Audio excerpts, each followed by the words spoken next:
नमस्कार। आज हम एक बहुत ही दिलचस्प किताब पर बात करेंगे। कार्लो रोवेली की 7 ब्रीफ लेसन्स ऑन फिजिक्स। हाँ, बिल्कुल। ये किताब मॉडर्न फिजिक्स की कुछ सबसे हैरत अंगेज बातें समझने की एक बढ़िया कोशिश है। खासकर उन लोगों के लिए जो साइंस में दिलचस्पी तो रखते हैं पर शायद भारी भरकम किताबों से थोड़ा कतराते हैं। सही कहा। रोवेली खुद एक सैद्धांतिक भौतिक विज्ञानी हैं, क्वांटम ग्रेविटी पर काम करते हैं, पर उनकी लिखने की शैली बहुत सहज है। वो मुश्किल चीज़ों को आसानी से समझाते हैं। हाँ, मैंने पढ़ी है, कमाल की है। तो ये किताब बेसिकली 20वीं सदी की जो 2 बड़ी क्रांतियां थी फिजिक्स में, हाँ, आइंस्टाइन की रिलेटिविटी और क्वांटम मैकेनिक्स, उन्हीं पर फोकस करती है और उनसे जो सवाल उठे हैं, जो रहस्य अब भी बाकी हैं, उन पर भी। बिल्कुल।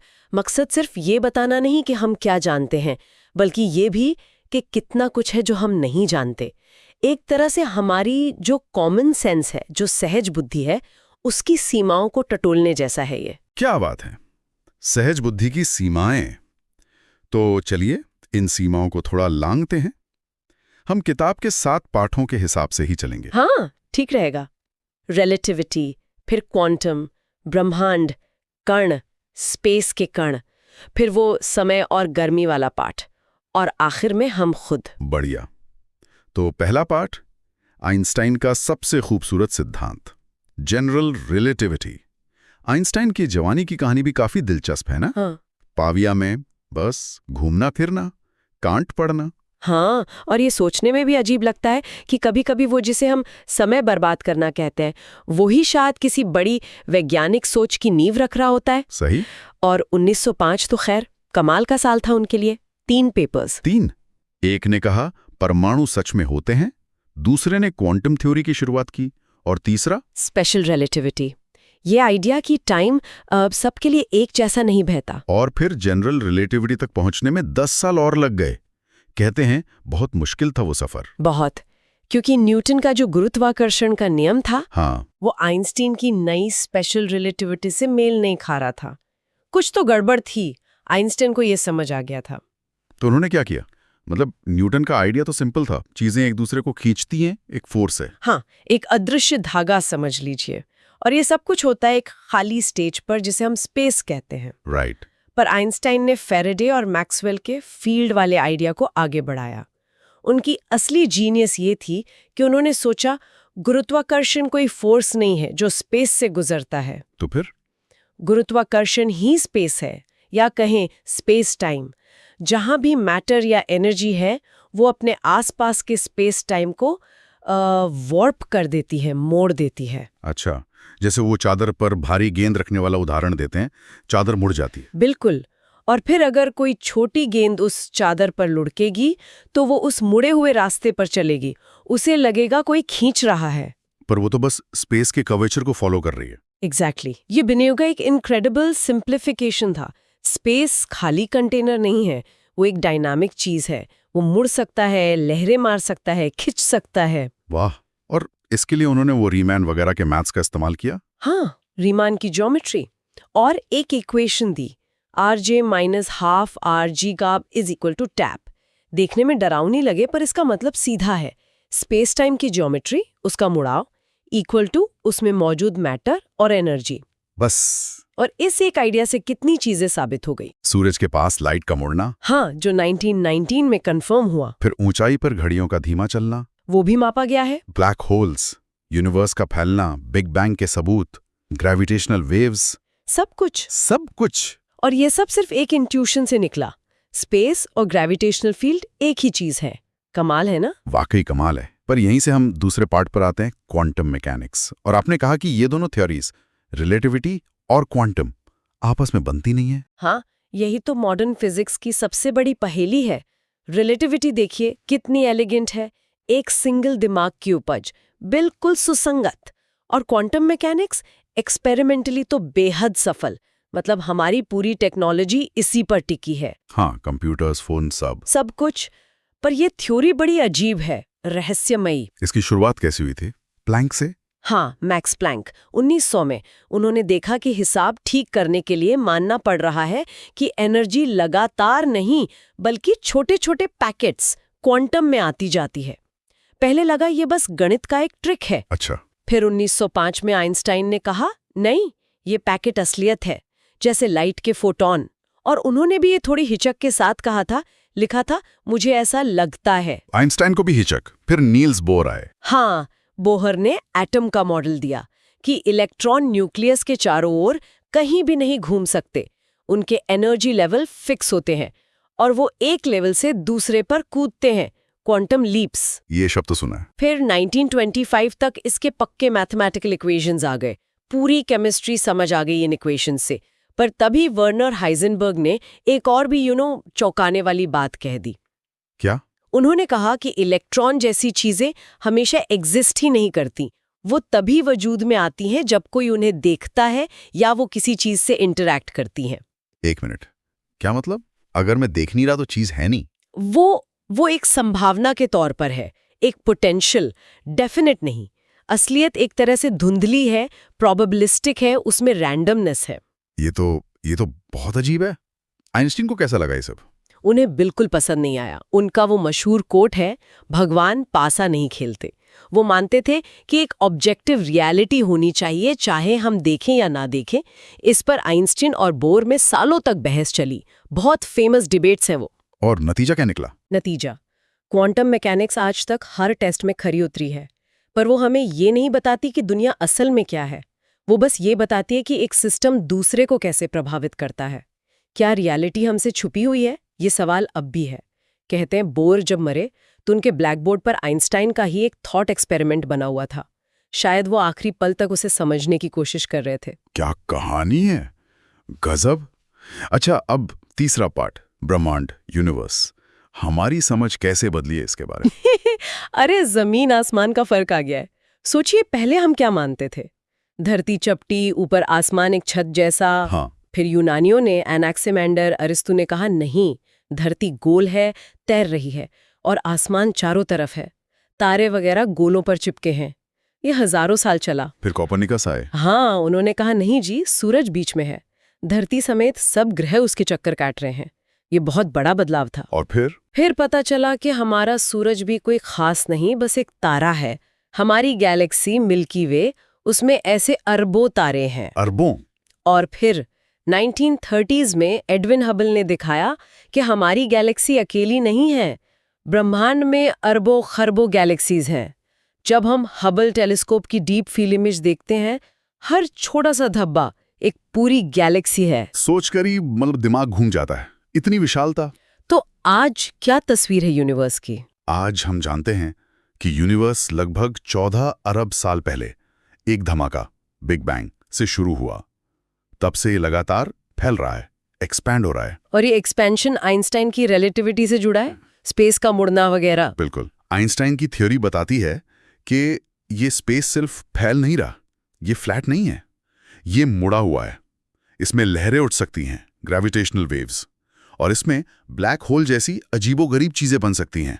लेकिन सवाल तो अब भी होंगे, जैसे बिग बैंग से पहले क्या था? हाँ, ये सबसे बड़े सवालों में से है। क्या उससे पहले कुछ था, या ये सवाल ही गलत है? क्या और भी यूनिवर्स है, मल्टीवर्स? ये सब अभी अटकलों और रिसर्च का एरिया है। तो इस विशाल ब्रह्मांड की कहानी के अक्षर क्या हैं? किन चीजों से बनाए ये सब? चौथा पार्ट, पार्टिकल्स। हाँ। Fundamental building blocks. हम चीजों को तोड़ते गए, मैटर से मॉलिक्यूल, मॉलिक्यूल से एटम, एटम के अंदर न्यूक्लियस और इलेक्ट्रॉन, फिर न्यूक्लियस के अंदर प्रोटॉन और न्यूट्रॉन, और अब हम जानते हैं कि प्रोटॉन और न्यूट्रॉन भी क्वार्क्स नाम के और छोटे कणों से बने हैं। क्वार्क्स। तो आज की समझ ये है कि कुछ गिने चुने ही फंडामेंटल पार्टिकल्स हैं, जैसे इलेक्ट्रॉन, दो तरह के क्वार्क्स, अप और डाउन, न्यूट्रिनो, ये हो गए मैटर पार्टिकल्स। ठीक है। और फिर है फोर्स कैरियर्स, जो बल लगाते हैं, जैसे लाइट के लिए फोटॉन, एटम के न्यूक्लियस को जोड़े रखने वाले स्ट्रॉन्ग फोर्स के लिए ग्लूऑन, वीक फोर्स के लिए W और Z बोसोन, और फिर वो हिग्स बोसोन जो कणों को मास देता है। तो बस यही कोई दर्जन भर कण। हाँ। और इन्हीं से सब कुछ बन गया। हाँ, इन्हीं से पूरा यूनिवर्स, सारे तारे, ग्रह, हम, आप, सब कुछ एक लेगो सेट की तरह। लेकिन क्वांटम थ्योरी कहती है कि ये कण वो छोटी गोलियों जैसे नहीं है। बिल्कुल नहीं, ये ज्यादातर अपने अपने क्वांटम फील्ड्स के एक्साइटेशंस या वाइब्रेशंस जैसे हैं, छोटी छोटी लहरें जो आती जाती रहती हैं। फील्ड्स मतलब जैसे मैग्नेटिक फील्ड। हाँ, कुछ वैसा ही। हर कण का अपना एक फील्ड पूरे स्पेस में फैला हुआ है और कण उस फील्ड में एक छोटी सी लहर या कंपन है।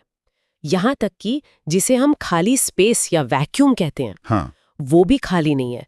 वो वर्चुअल पार्टिकल्स का एक उबलता हुआ समंदर है जो लगातार बन और बिगड़ रहे हैं। बाप रे, ये तो सच में अजीब है।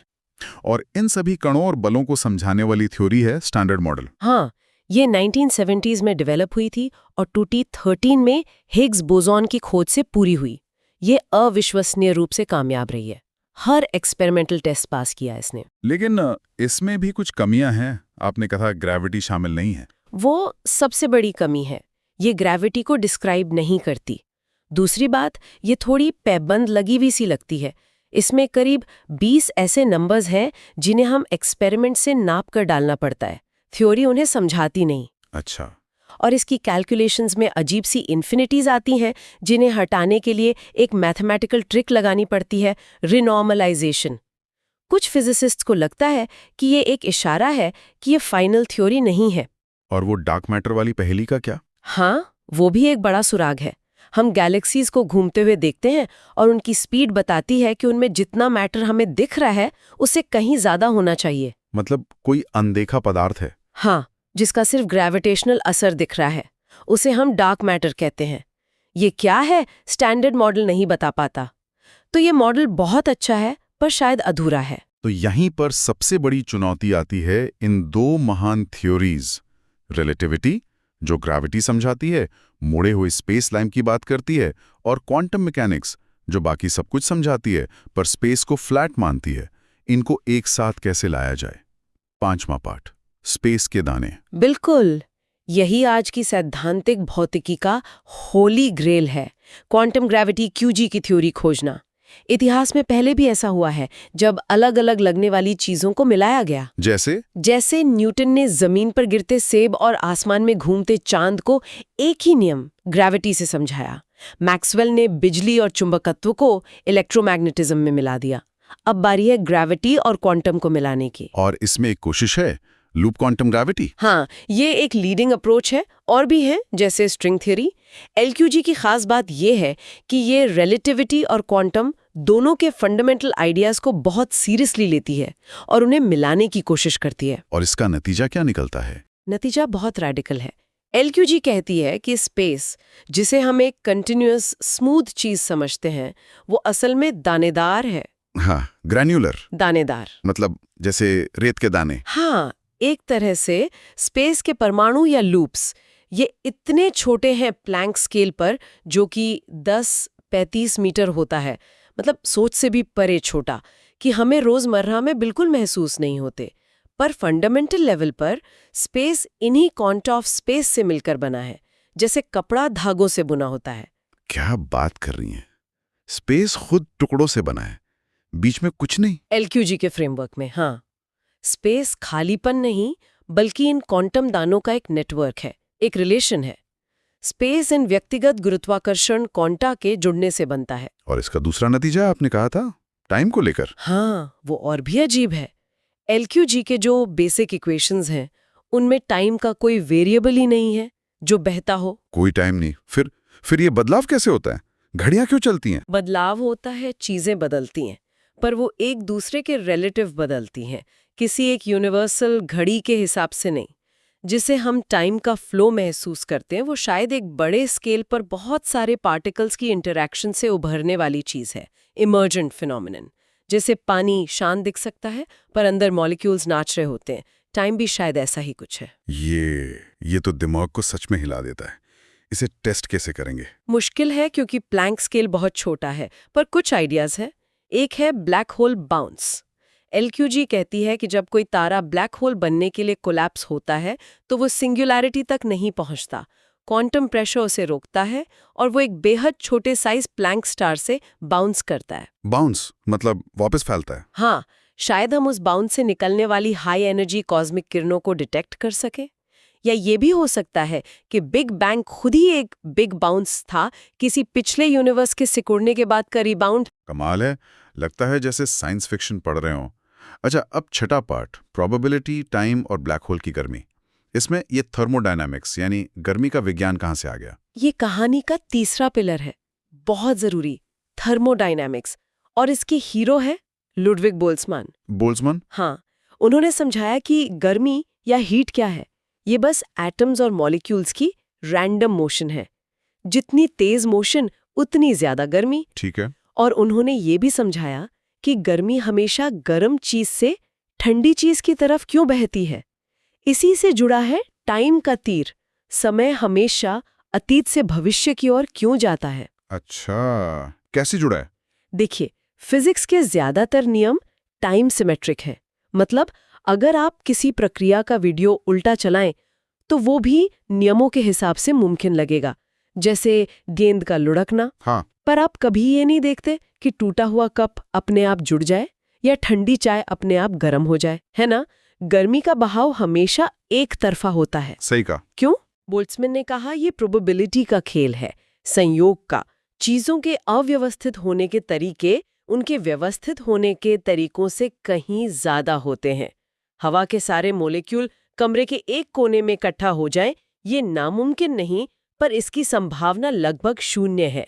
वो फैलना पसंद करते हैं। तो समय का बहाव इसलिए महसूस होता है क्योंकि चीजें ज्यादा संभावित, ज्यादा अव्यवस्थित अवस्था की तरफ जाती हैं। बिल्कुल। और ये प्रोबेबिलिटी बोल्ट्जमैन के अनुसार हमारी अज्ञानता से जुड़ी है। हम हर मॉलिक्यूल का हिसाब नहीं रख सकते, हम बस एवरेज देखते हैं। रोवेली का सुझाव है कि जो हम टाइम का फ्लो महसूस करते हैं वो इसी थर्मोडायनामिक्स और हमारी धुंधली दृष्टि, ब्लर्ड विजन से जुड़ा है। तो अब का कोई फंडामेंटल मतलब नहीं है। स्पेशल रिलेटिविटी भी यही कहती है, अब सबके लिए अलग अलग हो सकता है। आइंस्टाइन ने कहा था कि अतीत, वर्तमान और भविष्य का भेद महज एक भ्रम है। समय का प्रवाह शायद बड़े स्केल पर उभरता है स्टैटिस्टिक्स से। बाप रे, तो फिर इसने ब्लैक होल की गर्मी का क्या रोल है?